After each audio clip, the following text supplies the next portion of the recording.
Hey guys, it's Joel here for Fit for the Long Run, and today we're going to be giving a recap of the marathon that I ran today. Yep, ran it today, and we're going to talk about that. We're going to talk about some of the goals for this year, where I'm at, especially on the 2025 miles in 2025. Am I good? Am I up to date? Am I behind? Am I ahead? We're going to talk about that today. Also, going to talk about some things that are coming up, and yeah, let's kind of just get into it and just kind of see where it goes from there. All right, so today I did run the town of celebration marathon.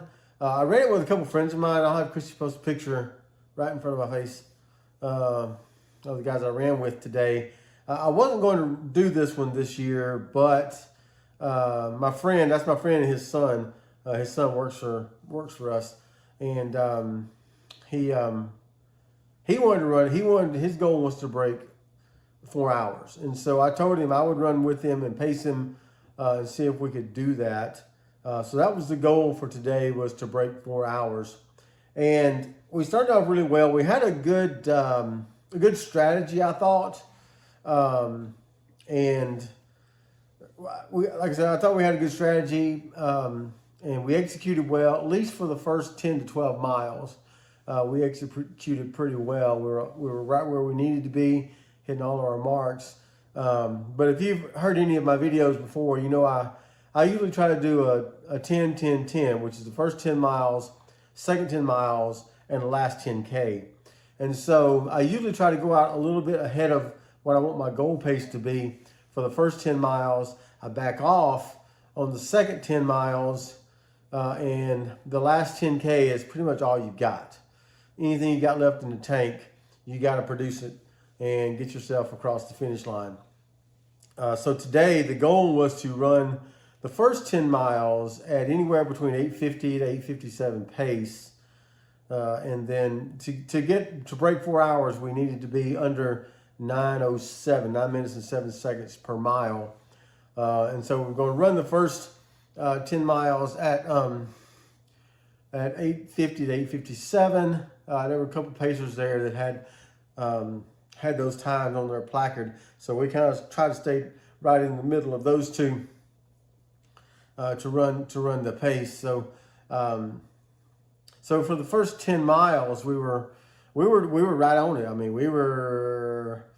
Every time I'd hear it in my ear, we used the RaceJoy app for this race, and it would tell me what our expected ETA would be at the finish line. And so it kept telling me 3 hours, 50 minutes, 3 hours, 50 minutes, 3 hours. Every mile was 3 hours and 50 minutes. So we stayed really steady for those first 10 miles. And the goal was at mile 10, we were going to back off a little bit, kind of save our legs for the second 10 miles, not run as hard, so that we kind of had an opportunity to get our legs to recuperate a little bit. So for the last 10K, we could, just give everything we've got as far as that goes. And so, so for the second 10 miles, we were slated to run probably anywhere between 9:05 and 9:10 pace to kind of even out and give us a good right around 9 minute per mile pace for the first 20 miles. We got to 10 miles. I said, hey, we're at 10 miles. How far do you want to back off? And the answer was, I think we got a good pace going. Let's kind of maybe back off a little bit, but not as much as we were thinking, and just kind of go with it from there and see how it goes. I think that was our first mistake. Just kind of doing a post-mortem myself. I told Micah that I wanted him to kind of do a post-mortem with me so that we could just kind of figure out what we did well, what we didn't do well, and how we can do better next time. But we kept up the about 8:57 to 9 minute pace for the second 10 miles until he blew his quads about mile 17 or 18. And his son blew his quads a little bit before that. So so they were kind of hobbling the last those last probably 9 to 10 miles. We did a lot of walking, especially the last 10Ks. So the goal for the last 10K was, like I said, to do it as fast as you can. But by that point, they were pretty much spent, and we did a lot of walking for the last 10K. But we did finish at 4 hours and 25 minutes, which isn't terrible.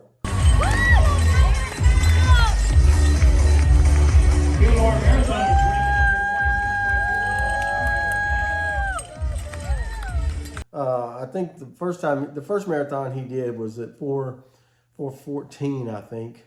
And then his son, this was his first marathon. He's 18, so he can, he's got a lot of time to recuperate, and he's already wanting to do another one. So that's good, seeing what kind of day he had, that he didn't just at the end of the race say, you know what, I'm done, I'm not doing this again.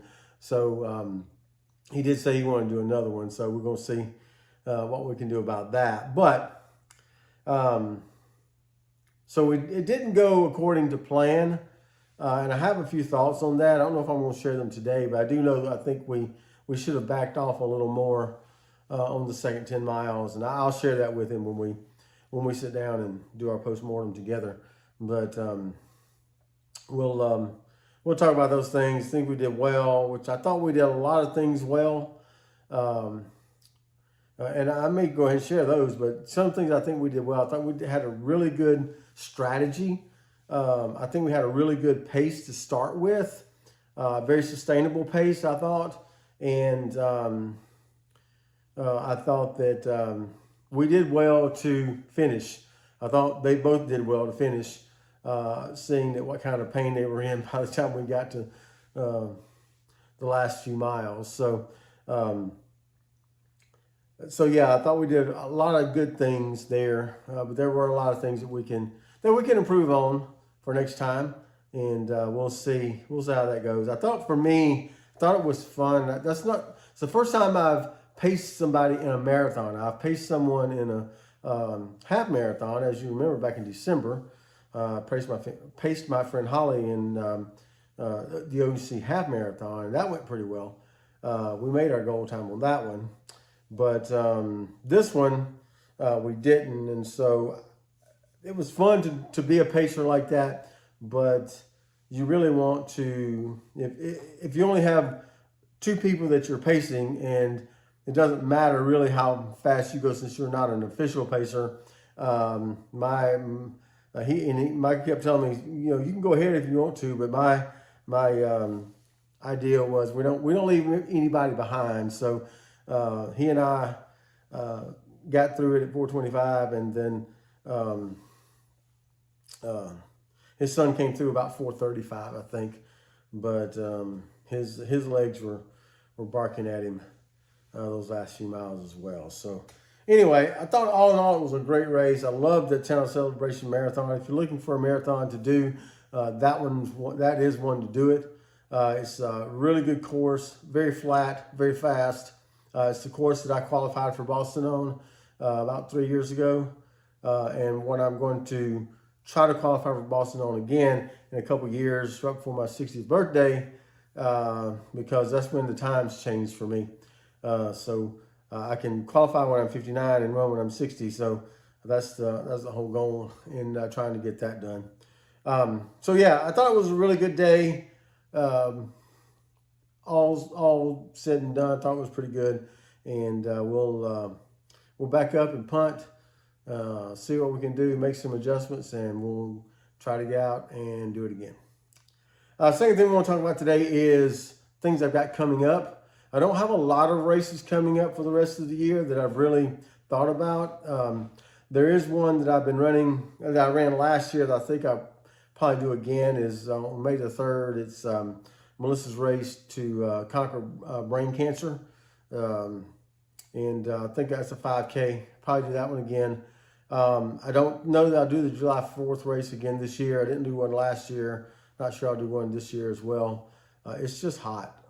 Even a 5K, it's just hot on July 4th. And so, but I will do the turkey trot in November, and then I am planning a 50-mile ultra marathon first weekend in December. Hopefully that's going to happen this year. I planned it for last year, and I gave that up so I could pace COUC half, and so it's come back around on the calendar again. So I'm thinking about doing it this year. See how we can do that, and how my pacing will be for that kind of race, and how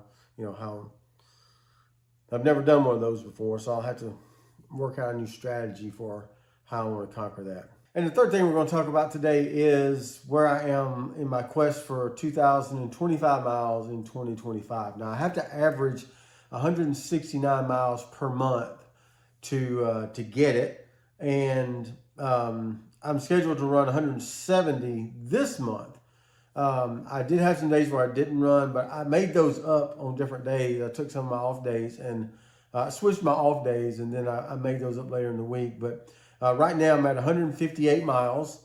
After today, I'm at 158 miles for the month, and I've got a run scheduled on Wednesday and a run scheduled on Thursday, which are going to equal 12 miles, which will put me at 170. So right now I'm on track to finish up the 2,025 miles in 2025. If I still have an extra day on Friday if I need it, if I'm not recovered from the marathon, but I'm planning to do a 4-mile run on Wednesday and then an 8-mile run on Thursday. But we'll see how that plays out, how my legs hold up, and how they recuperate from the marathon. But that's kind of where we're at. I've got 170 miles scheduled for 28-day February. So we'll see how I can squeeze that in.